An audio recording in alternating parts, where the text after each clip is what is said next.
ایسا یہ بات بہت ثقیل اور گراں گزرے گی بہت سے لوگوں پر۔ سائنس اور ٹیکنالوجی میں اگر حضور کی کوئی حدیث بھی سامنے آ جائے تو اس کو بھی ہم کوئی دلیل قطعی نہیں سمجھیں گے۔ اس کی وجہ کیا ہے؟ ایک واقعہ بہت اہم ہوا حضور کی زندگی میں۔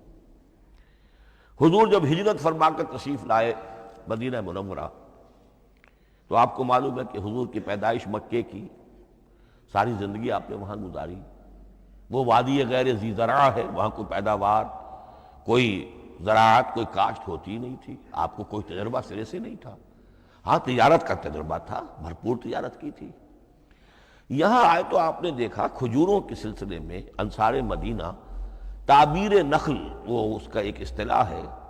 کھجور ایک ایسا پودا ہے جس کا ایک فیمیل فلاور ہوتا ہے اور ایک میل علیحدہ۔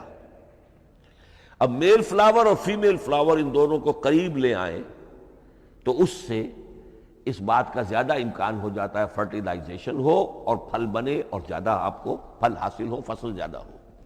اگر وہ فاصلے پر رہیں گے تو ہو سکتا ہے کہ اس کا امکان کم ہو، تو وہ ان کو قریب جوڑ دیتے تھے۔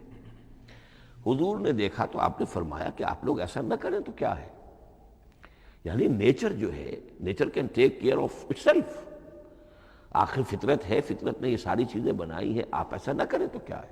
صرف یہ کہا آپ نے روکا نہیں، لیکن ظاہر بات ہے صحابہ کرام کے لیے رضوان اللہ تعالی علیہ مجمعین حضور کا اتنا کہنا بھی گویا کہ حکم کے درمیان، انہوں نے اس سال وہ کام نہیں کیا، فصل کم ہو گئی۔ اب وہ ڈرتے ڈرتے جھجکتے جھجکتے حضور کی خدمت میں آئے۔ حضور آپ نے فرمایا تھا ہم نے وہ نہیں کیا، تعبیر نخل اس سال نہیں کی ہم نے، فصل کم ہوئی ہے۔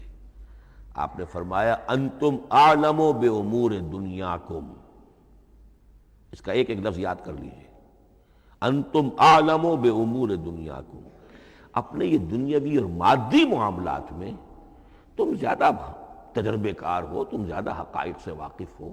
میں عالموں کا لفظی ترجمہ یہاں کرنا جو ہے اس کی جرت مجھے نہیں ہو رہی، تم زیادہ واقف ہو ان چیزوں سے، میں یہ چیزیں سکھانے نہیں آیا، آپ ٹیکنالوجی پڑھانے نہیں آئے تھے۔